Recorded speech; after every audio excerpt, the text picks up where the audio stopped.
Hey, everybody. Welcome to Another Bad Call, the podcast that proves the refs aren't the only ones who get it wrong. It is Monday, September 23rd. I had to double check that. All my days are running together at this point in time. Along with our games, we got two Monday night football games going on right now, and my attention is divided everywhere right now. How you doing tonight, buddy? Are you divided with me here? Yeah, I'm doing pretty well for a Monday. Starting to get a little bit of energy back here. I was dragging after work today, but football is fun. We got double the action going on. Had a little bit better financial results this evening than I did the rest of the weekend, so can bounce back a little bit. Well, I'm glad you're getting that. It's not looking good for I need a Travis Etienne touchdown to hit my bonus parlay here. I got to tell you, I don't know how you feel about it. I am not a fan of these doubleheaders, and for one reason, because I can't do the multi-view or red zone, so I can't have them both on at the same time without having multiple devices, and it's driving me a banana Really? sandwich. I've got multi-view going.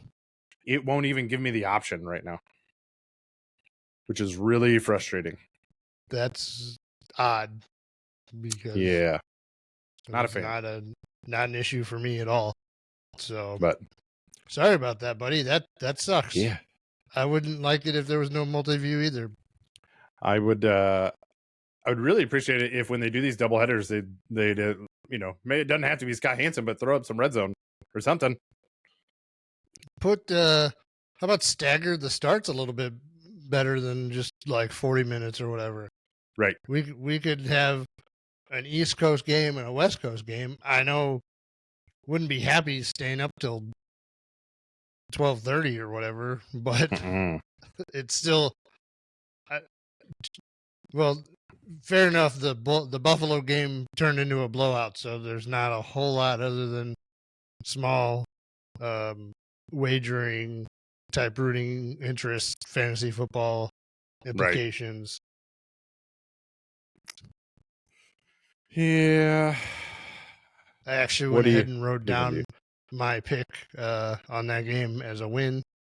So that's fair. And with that, sorry, again, my attention's all over the place, but you're talking about your picks. Let's go ahead and move right into it. We're going to jump right in with our Tales of a Degenerate this week. So I'll let you go ahead. Oh, geez. Sorry, T-Law just fumble. All right. Tales of a Degenerate. Let's go. Okay. Yep. Coming in with my Westgate SuperContest picks. Again, back-to-back weeks, I went 3-2. I lost out on Bears +1 and Raiders -4.5. One on Giants +6.5, Rams +7.5, and the Bills are making -5 look pretty easy here. So yeah, after the first half, they might have gone -50. It was they were on that path for a while.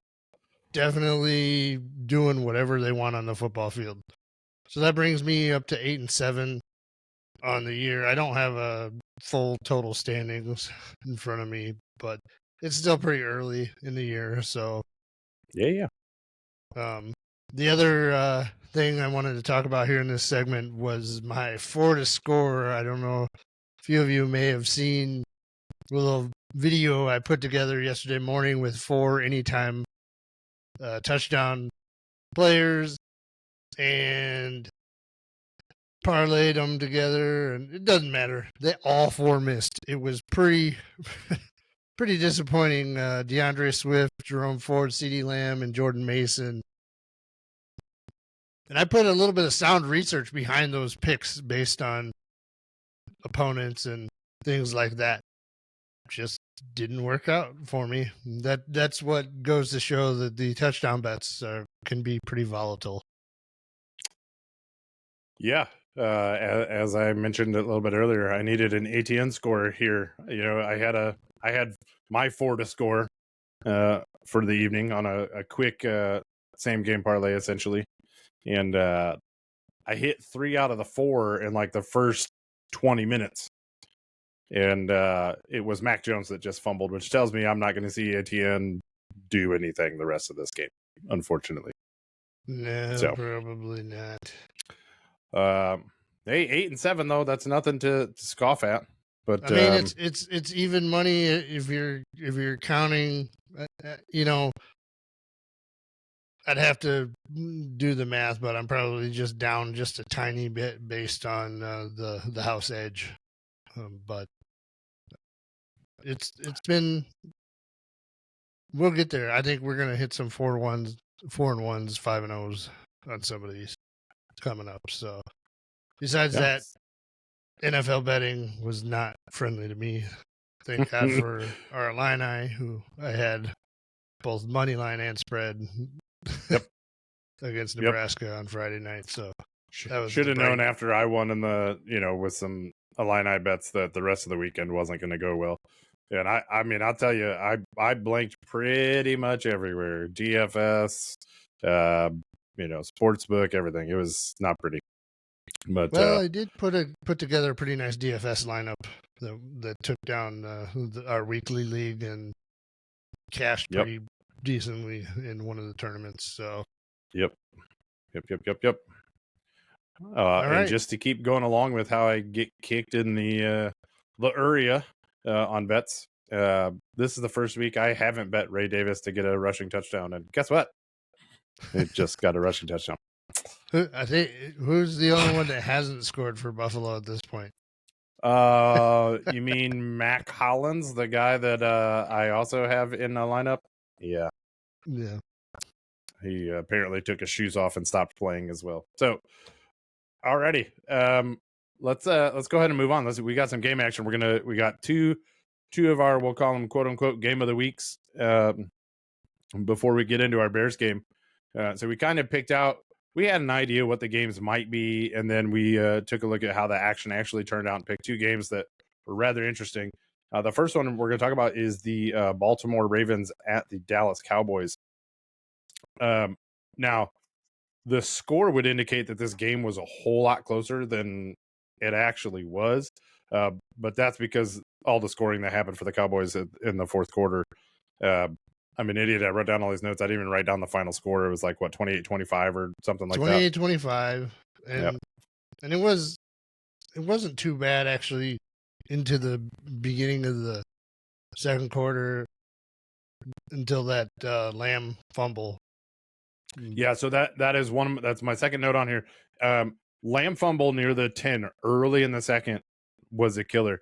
Those are one of those where, like, it didn't necessarily put them behind the 8 ball or anything like that. It didn't kill their game winning drive or anything like that, but it switches things so much at that point in time, right? We talk about those big swings, those big changes. He fumbles there, and then the Ravens take that ball down and score, if I remember correctly, on the next drive. So it's a pretty big swing right there. Yeah, they Baltimore really dominated the first 2.5, 3 quarters of this game, and then they took their foot off the pedal, basically, and Dallas came. They didn't give up. They tried to come back, give it a pretty good effort at the end, but it just wasn't. Yeah, quite enough. It looked like the rest of their pass catchers decided. It was either they decided to participate or Dak decided he didn't only have to throw to CeeDee Lamb in the fourth quarter. They were doing that. If you're a Cowboys fan, which I'm not a Cowboys fan, but you got to kind of hope that continues, because if you've got 2-3 pass catchers instead of one that you're always looking at, it's a whole lot easier to have some success there. Definitely. I got to give it to Jake Ferguson, man. Probably shouldn't be playing, right? Like, but battling and outgun through. And I saw a couple times where you could tell he was in some pain. Yeah, kind of reminiscent of the old Jason Witten. He would just drag his body along with him to try to make it happen for him. So 100%. Dallas has a rushing problem. Well, I mean, I guess you could say that they've got 2 rushing problems. Number one, on the offensive side of the ball, they can't run the ball. In the last 2 weeks, they've gone for 68 and 51 yards, right? So you got 119 yards through 2 weeks. And you've given up 190 and then 274 yards defensively. So you've gained 119, but you have given up 464 yards. I mean, you're 4-1 on your rushing. That is not a way to win football games. Yeah. No, definitely. They kind of cheaped out on the running back room. They've gotten themselves in some cap issues. So they've got Rico Dowdle as their de facto number one. They've brought back Ezekiel Elliott, who really doesn't have much left in the tank, and he really doesn't have anything juke wise. Yep. They got they signed Dalvin Cook to the practice squad, but I don't know what he's got left either. He didn't have anything for the Jets last year, so it's a problem. And Jerry Jones after the game was talking about, he could, boo-hoo, we didn't have enough money to sign Derrick Henry in the offseason. I really would have liked. You know what, Jerry? I think you would have figured it out, right? Especially since cap is a myth. But, he does have those contracts that he had, the CD Lamb, the Dak contract, and they've got Micah. Yep. Micah Parsons coming up here. So definitely got to pay some guys, but absolutely you can move some things around if you needed. Or they could have drafted Braylon Allen. Would have been a pretty nice piece in their backfield. I want to talk about the other side of the ball here for a second. Sorry, the other side of the field, I guess, with Baltimore. This almost felt like one they had to have a little bit. Sure. For the team. So congrats, they figured it out. Run the freaking ball, like everybody. You signed Derrick Henry, you've got Lamar. Run the ball, right? It seems pretty logical. Do that. Something to keep an eye on for me, Justin Tucker's having some issues this year. He's 5 of 8 on field goals so far through 3 weeks. And I went back and looked. And so last year, he missed 5 all year. The year before that, he missed 6 all year. The year before that, it was 2. The year before that, it was 3. And the year before, it was 1. Right? So there's a pattern going on here a little bit where he just doesn't miss that many field goals, but we've already missed 3 through 3 weeks. They relied on him a lot. Now he did. No, it was Aubrey, right? Aubrey bombed one yesterday. Oh yeah, 85 I was going to yards. say the guy on the other side of the field is taking the crown. I think from a kicker perspective in the league, he just drilled the 65-yarder, and he's the one. If we're going to see one of those 70-yarders, I think it's going to be from him. I'm telling you, it's coming. I wish I could go find that prop bet if he's going to make a 70, because that'll be there. One thing I'd like to talk about Baltimore, really, you'd like to see them be able to use somebody in the passing game besides Zay Flowers. They haven't really gotten a lot out of anybody else, and I don't know what's going on with Mark Andrews. He only ran 33, or he was only on the field for 33% of the offensive plays. Ran maybe 4 routes total all day and had 1 target. Kind of odd. And you would think maybe if that was at the expense of Isaiah Likely, but Likely didn't do anything either. So here's my guess. And this is purely a guess because I have not seen much Baltimore since week 1, right? But what jumped out at me to week 1 is Andrews did not look comfortable physically or mentally. I don't know if he still is dealing with some like fear of going through a major injury again or what, but it looks like he's not fully comfortable physically and mentally. So I'm wondering how much of that might be holding him back. Yeah, I'm not sure. Harbaugh's comments after the game said a lot of their package were jumbo-style packages, and Andrews, when he was in the game, was blocking.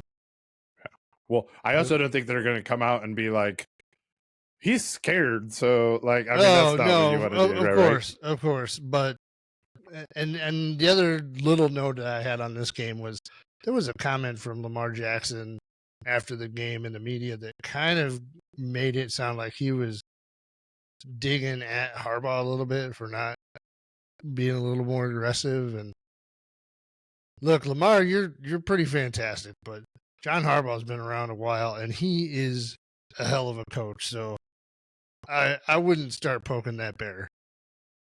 Yeah. Though not surprising that would happen. Yeah. All right. Yeah. Anything else on that game before we move on to the I other think we're game good of to the move week? on to the next one. All right, buddy. The one that I have dubbed the Battle of the Infirmed between San Francisco and the Rams. For San Francisco, they had no CMC, no Debo, no Kittle, and the Rams are without 2/3 of their offense. No Puka Nacua or Cooper Kupp, and pretty much all of their offensive line. But these two teams are coached very, very well. So what we got was a game that, if you look, San Francisco, they were ahead by 14 in the second half, and they were ahead by 10 midway through the fourth. Yet the Rams were still able to come back. Jake Moody missed a 55-yard field goal with 2:43 left. LA scored 52 seconds later on a Kyron Williams run. When San Francisco got the ball back, they were driving. They had a long pass down to Ronnie Bell, and he dropped it. And that would have put San Francisco, into range for a field goal. Instead, they punt it. The Rams run it back to the 50-yard line. On the next play, they got a pass interference that got them into field goal range. They drained the clock down, kicked the field goal with 2 seconds left. Highlights of this game, Juwan Jennings he had one of the best fantasy football stat lines of all time from a receiver standpoint. 11 catches, 175 yards, and 3 touchdowns. Jake Purdy, 292 yards, 3 touchdowns, 137.1 passer rating. But for the Rams, they had Kyron Williams, who had 3 total touchdowns. And like I said, both of these teams are coached very well, so they're not going to give up, and they're going to battle, and they're going to keep playing football. And it was a good game. And surprising, now in that NFC West, you've got Seattle at 3-0, and the other 3 teams are 1-2. Kind of crazy. Yeah. So if you're just looking at the stat sheet for this one, like if you're not looking at the scores, you're just looking at the stats alone, you would easily assume San Francisco won this game. They run 10 more plays for 129 more yards. They outgained them 425 to 296. They have more first downs, 25 first downs to 19 first downs. They lead time of possession by 7 minutes. The problem was they also led the turnovers.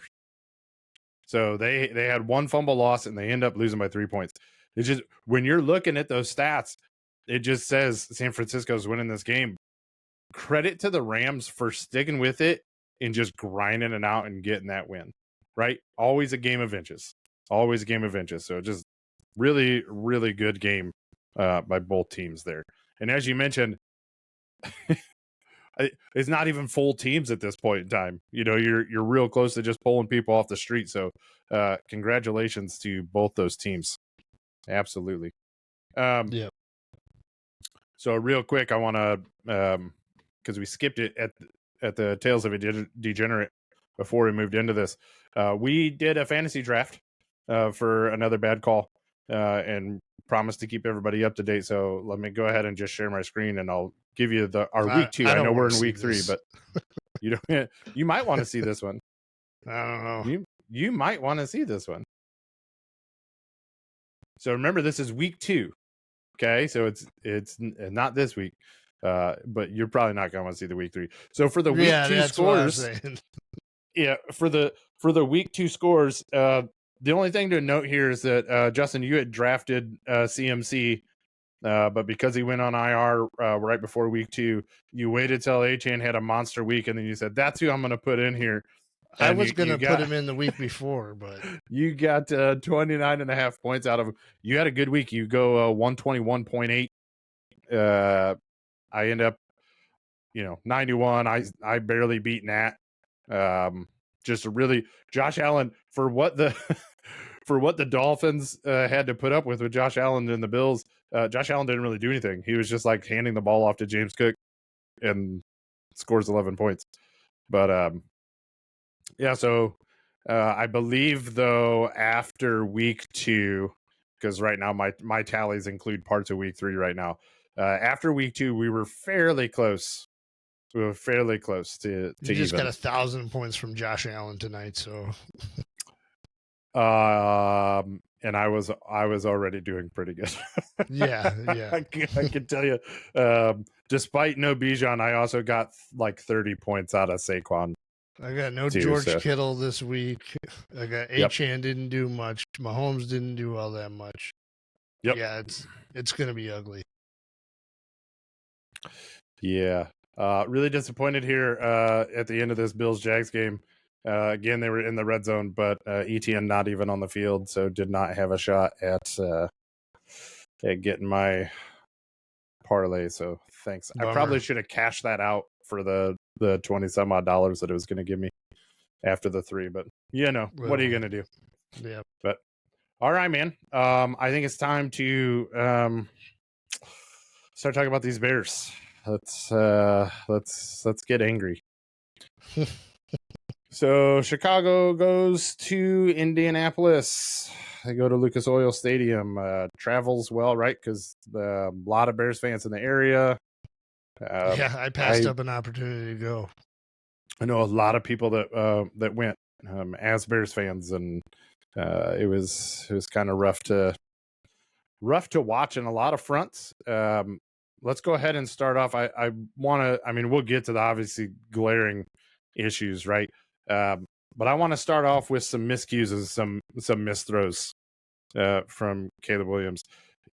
We saw again where he's taking those deep shots and it's just not timed out. Like the rhythm's not there. There's some sort of connection that's not there. I know there was some conversation in between you and Nat on whether receivers are stopping on routes or what the story is, which I haven't watched the all 22, so I'm not gonna comment one way or the other on that one. There seemed to be just a little bit off throughout the game. What are you seeing from Caleb Williams? Well, I mean, there's obviously some rookie things going on. The interception was the one interception. I'm not going to blame the other one on him, but no, the tip down the sideline, absolutely not. No. Yeah, the one was a bad rookie mistake, but I'm not living and dying by Caleb Williams' mistakes at this point. There's too much other garbage going on with this team in front of him that's not even giving him a lot of opportunity. The offensive line, I mean, it's not even just evident in the pass protection. The run blocking is ugly. And which we'll absolutely touch base on as we start breaking down here. It sounds like you're not that concerned about some of these miscues then, or the overthrows. He's working on the timing things. Some of the things I think can even probably be, we won't know for sure, but they can probably be drawn up to differences in pre-snap reads where there's supposed to be some sort of look and it's supposed to get a receiver to cut off a route early or take a different and I would imagine some of that stuff with Adunze could be the case, but so there's so much positive to look at as well too. I mean, yeah. I want to jump back in here real quick because you just said something, with different reads across it. I'm seeing Williams appears to be doing a lot of checking at the line, switching up calls, doing whatever, which it looks like he's taking a lot of command for somebody that is, how do I want to say this? The same level of command that you would expect from somebody in year 2, year 3, year 4, but he's week 3, right?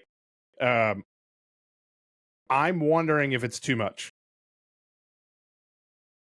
I'm wondering if we need to dial things back.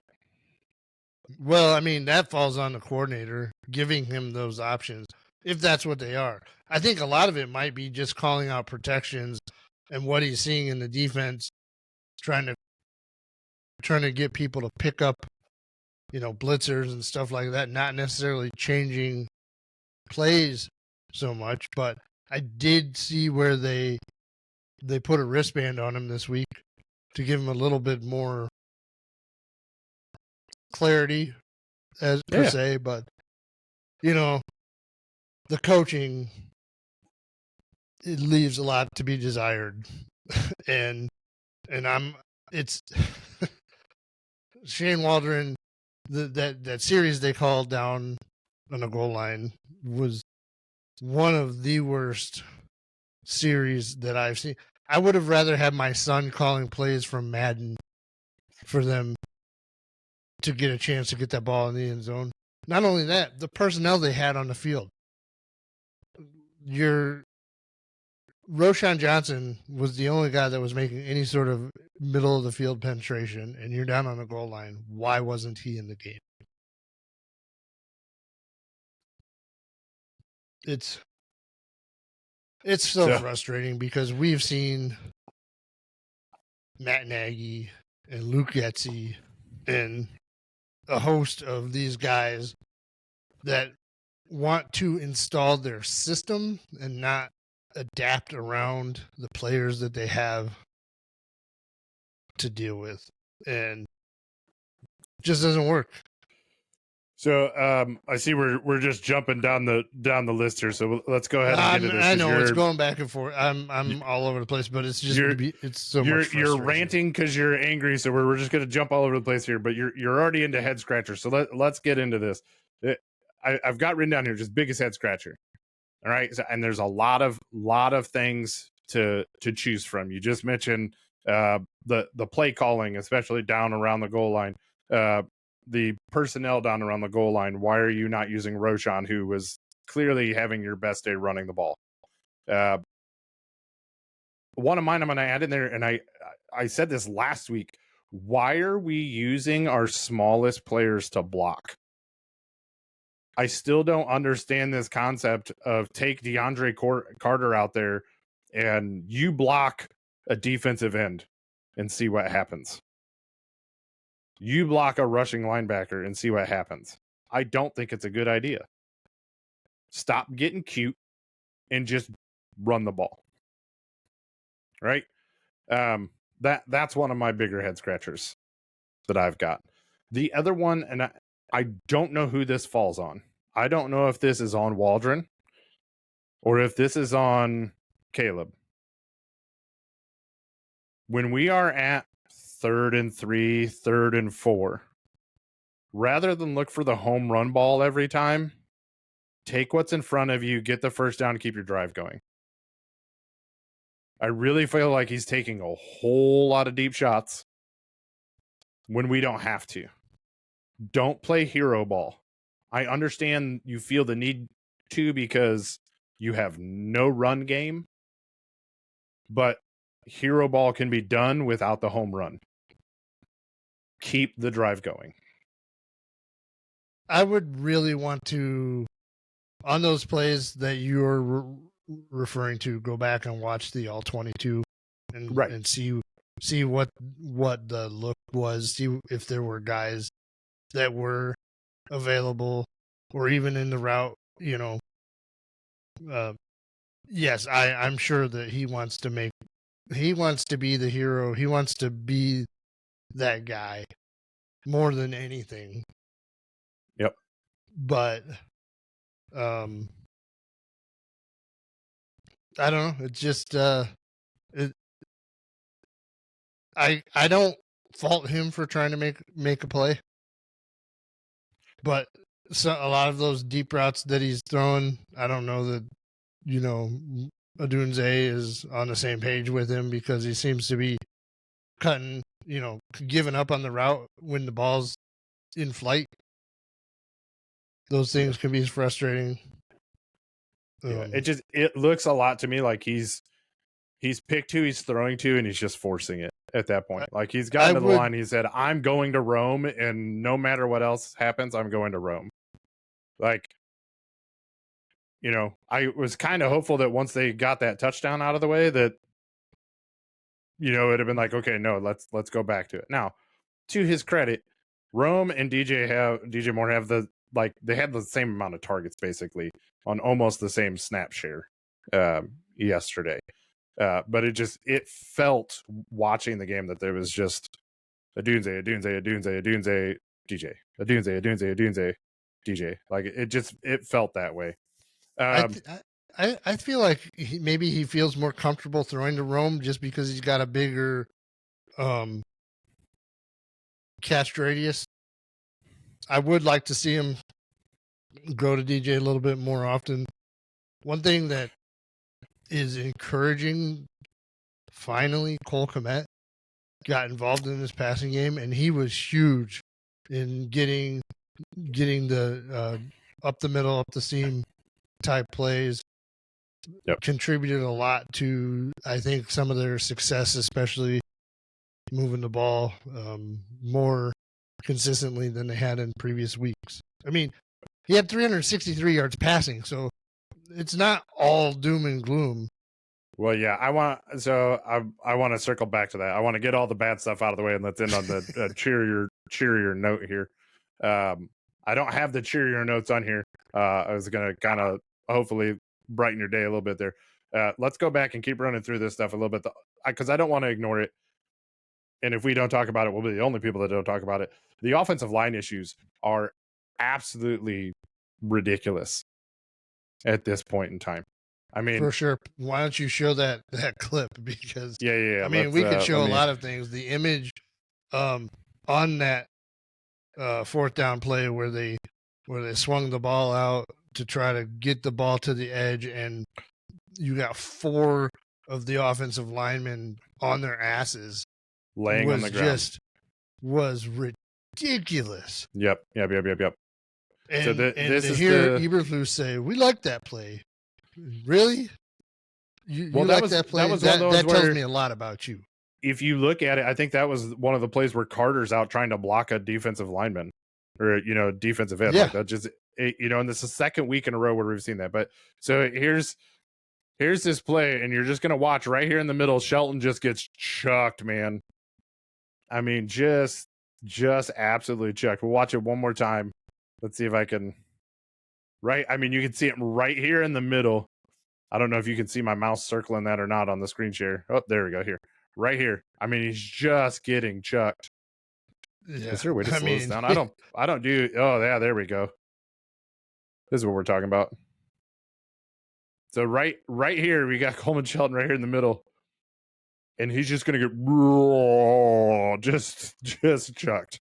Look, I'm not an NFL player, but I can do that. If you want to pay me the NFL minimum, I'll come out there and lay on the ground and be in somebody's way. I'm just as big as him, maybe bigger, actually. Yeah. Speaking of which, does Tevin Jenkins look beefier to you this year? And I'll say beefier, and I'm not as in shape, not as fluffier. Strong. Yeah. He looks fluffier. Closer to dad bod than football bod. I mean, I don't know. He just looks different. He doesn't seem to have that nasty edge that he had. No, I'm not necessarily judging either, but he looks different. He looks like he's playing different. He just doesn't have that same nasty, like, I kind of felt like when it was Fields, like he was the type of guy where if you got anywhere near Fields, he was going to be pissed and you were going to have to deal with an angry Tevin Jenkins. I'm just not feeling that from him right now. He's on the wrong side of the ball. He's not standing next to Darnell Wright. It's the whole thing's a mess. It's just an awful mess when it comes to our offensive line. the last thing that we'll talk about before we get into the guest, the good news is because we were talking about the coaching. I guess not last thing, because you do have one other thing you want to do here. So they go for 2 in a situation where they clearly had to go for 2. Like, everybody knew it when the drive started. There was a timeout that got called for some reason, because Chicago sent out their kicking team to go for 1, and then they call a timeout so they can go for 2. I want to know, and I haven't watched any of the post-game conference or anything, because I hope somebody asked him about it or what his response was. Why the timeout? When they showed it on the broadcast, it looked like the special teams coordinator sent out the kicker. And then Eberflus was like, no, what are you doing? Like, we're going for 2. Either way, that falls on Flus for not communicating what was happening to begin with. But your special teams coordinator also has to know the situation. Like, everybody should know that. In that situation, that's what you do. So, I don't know if you watched the post-game post conference or not, if they addressed it. I haven't seen anything else about it.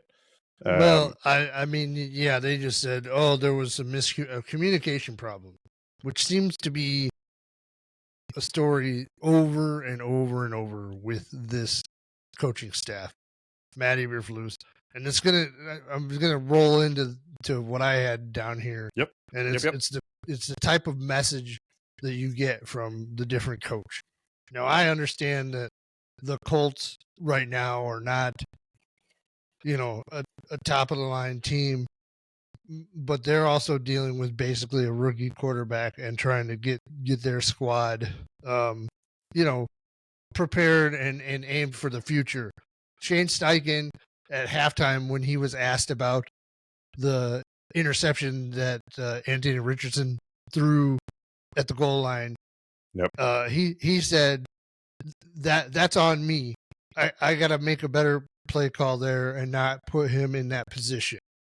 And if you watch that replay, it's like, man, that to me that shows leadership, accountability. The coach he's in charge. He's gonna take, but it was egregious almost. You're like, how could you not see? There were 2 Bears players right there. But then after the game, when Eberflus is asked about the series at the goal line and the play, specifically the stretch play on 4th down that didn't work out, his response was, we need to execute that better. Our players need to execute that. I'm big on leadership. I like to coach my kids' sports. I'm a manager by trade. Leadership is an important quality to me. And I'm all for player accountability, employee accountability, everything like that. But that stuff is done behind closed doors. You're the leader of this organization. You need to take accountability for what was a terrible call anyway. Don't put it down to execution. Yeah, all your linemen were on the ground, but you got to realize what you're working with. So I'm really curious on your take on this, because you and I go back and forth on this, right? I mean, I have decades, technically, double decades of coaching experience. Brian Callahan yelling at Will Levis. Where do you stand on that one? Should that have happened? Yelling at and coaching one-on-one is one thing, but when you're in front of the media, when you're in front of a customer, when you're in front of the executives of your company, and it's your responsibility, you take the accountability. Well, I all right. So I'm saying in game, camera caught. I mean, what I'm talking about, right? Where Will Levis does another stupid ass interception or whatever. Callahan seen on camera yelling, "What play. Yeah. Oh, okay. I'm glad I let you sneak that in here. Where's my sad horn that I can play? He yells, what the are you doing? Clearly in front of everybody on camera, right? Do you take issue? But that's not with the too? microphone in his face. Okay, I'm curious where the line is, right? Neither here nor there. Really quick before we get into the. Well, I guess we weren't doing this last year, but if we were, I was pretty vocal about how terrible Matt Eberflus was in front of microphones, how terrible things went in press conferences all year last year. But dude, he's got a beard and a haircut now, so we're good. He just looks douchier. That's all. Yeah.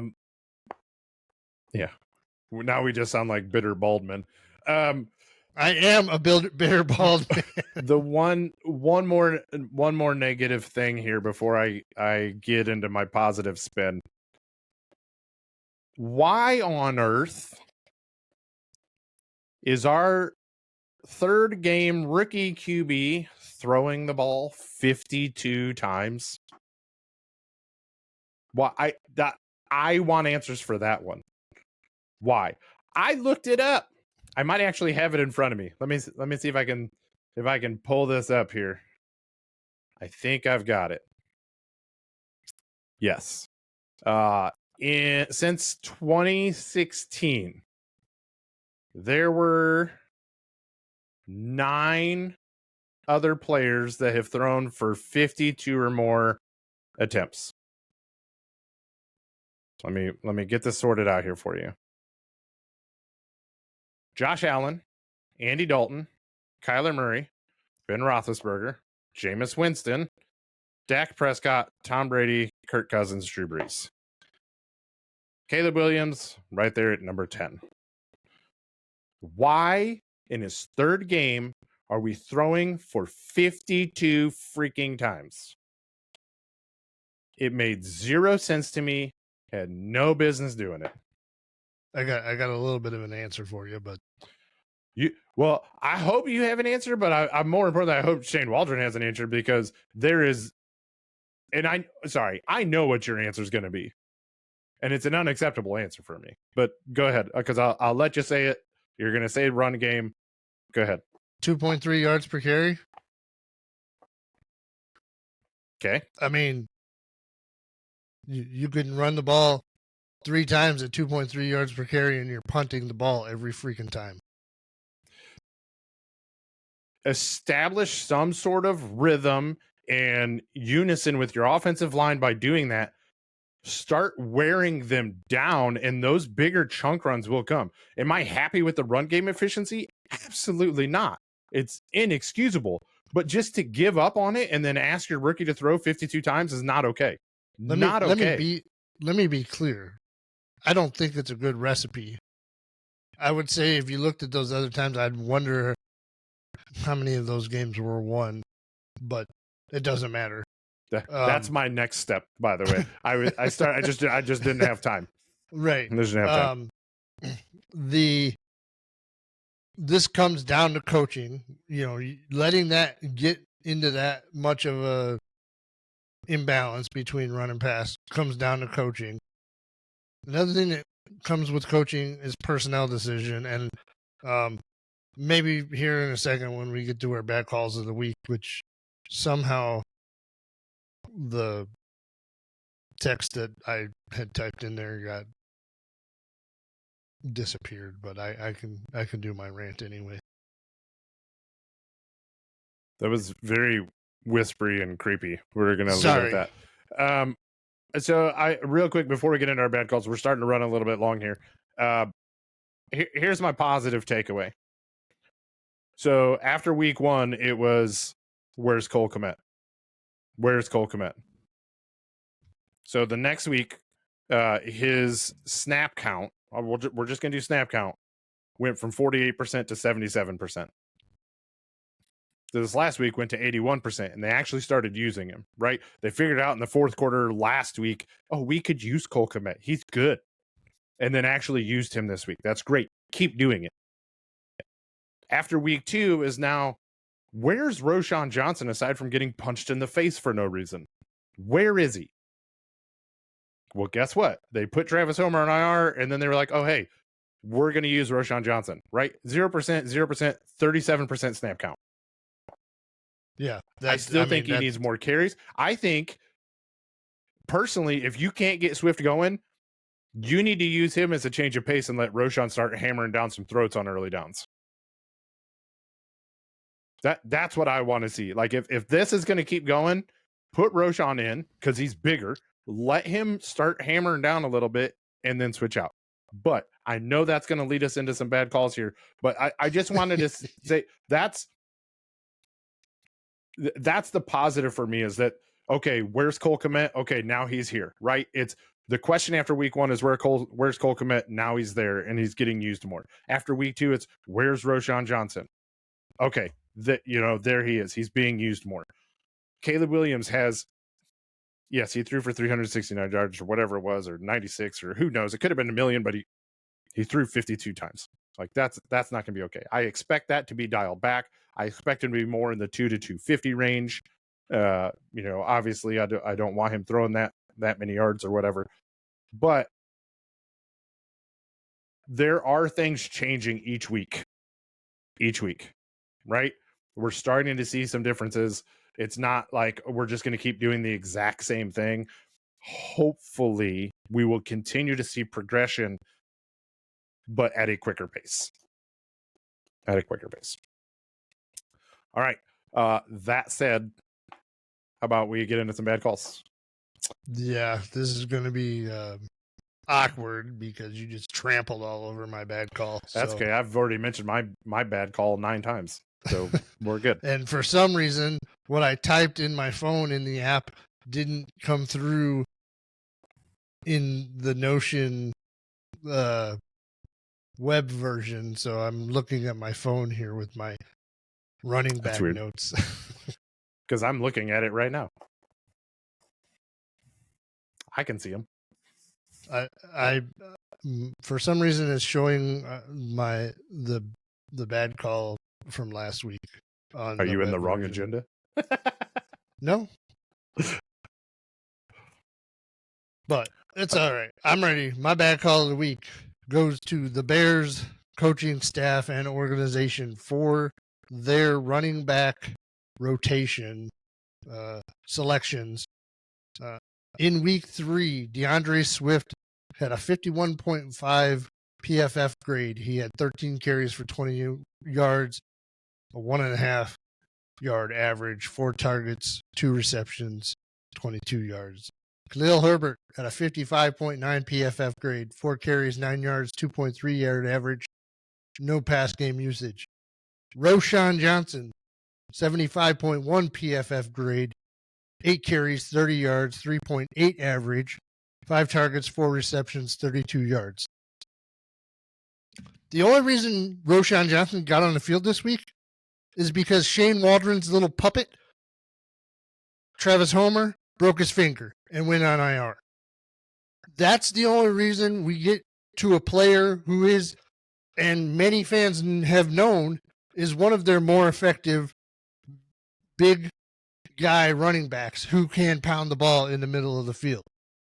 They're not using the personnel that they have in the proper manner whatsoever. I don't trust these guys. It took 3 games for me to not trust Shane Waldron as the offensive coordinator of this team. And I was ready to be done with Matt Eberflus last year. So, Bears, this is going to be the theme of the year because they don't know how to use their players. They don't have a good offensive line. The best we can do is hope that Caleb Williams can progress as a passer and a leader and understand the game so that next year when hopefully we have a new coaching staff and a new offensive line, we can start winning some damn games. Okay. I'm going to wholeheartedly disagree with that very last thing you just said. Because as Bears fans, we've seen the bring in a new QB and then the next year fire everybody and start all over again.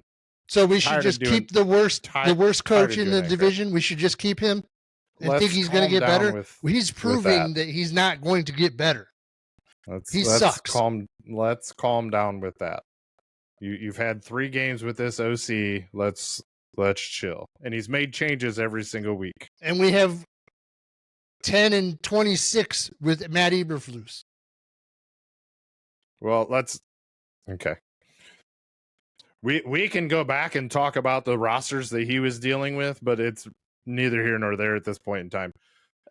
because I don't want to defend them tooth and nail and then go, hey, here's my bad call. Because I've already mentioned this. There's a problem with the play calling right now. I mean, you just talked about it with the running back rotation. There's a problem with the play calling as well. I'm not giving up, but I've already mentioned it. Why are we using DeAndre Carter as a blocker? That makes no sense. No sense at all. You pass 52 times, 28 rushes. Also makes no sense whatsoever. I get it. The run wasn't working, but you can't give up on it because now teams just go, they're passing and bring the house and our line can't block them. It's a bad plan. Okay. You did a pretty good job of going 50-50 the first 2 weeks. You need to stick with it and keep moving with it. That said, I have optimism, which is rare for me, that we will see some progression and some changes because we've seen it from week to week. So I'm not jumping ship. I'm not bailing out. But I also understand I'm not as frustrated because I had the Bears at 9-8 to begin with. I wasn't, we're going to come here and mow through everybody that 11-6, 12-5 that a lot of people had on their plates. So it's a little bit easier for me to deal with right now. There are some things that I don't like, obviously, that we need to fix. I'm just not going to be as heated as my counterpart over there. I need some blood who's been ready to fire now. Matt you've been ready to fire Eberflus since the day he got hired. Like you didn't he was the wrong hire. Yeah. So like I said, there was nothing unless he came in and won every game, you weren't going to be happy. So, but it's all of the things that I've observed and watched through the years of decision making and leadership skills that bring me to those conclusions. It's not because there's no progression that's coming with this team. That's an interesting take, that there's no progression with this team. Interesting. All right. Do you have any other final doom and gloom thoughts you want to depress the people that stuck around with, or? No, that's my like a my feeling story on this week. This is the game that they very well should have won. They have better personnel by far on the defensive side of the ball. They have better weapons on the offensive side of the ball. They don't have the offensive line or the leadership coaching to get them there. Yeah, really wishing we would have gone and got Connor Williams at this point. I just saw a tweet an hour ago showing some of his play. Yeah, I was pounding the table pretty hard during the off season, and yeah, really wishing that would have happened. But we've got another tough task with a Rams team that's going to be very difficult to deal with, even though they've got all their energies clear. I mean, they just played a really good team, as we talked about earlier. Then we got the Panthers, who may not be the cakewalk that we thought they were going to be after their turnaround. Yeah. So, but we do have an opportunity to make some changes here, so hopefully we get that going. Yeah, I don't really have anything else. I don't want to talk too much more about it. I tried to watch the highlights and they upset me. So I don't want to go to bed. Highlights, mostly lowlights. Yeah. I want to know who ended up getting the touchdown ball. That's about it. Rome said that Caleb gave it to him. Well, that was nice. It's very, very nice. But all right. Well, if you stuck around this long through all of our bitching and moaning and tears and everything, we really appreciate you. Make sure you hit that like, subscribe button so you know when we do drop a new episode, usually on Tuesdays, but who knows, because life happens. And until next time, try to avoid making another bad call.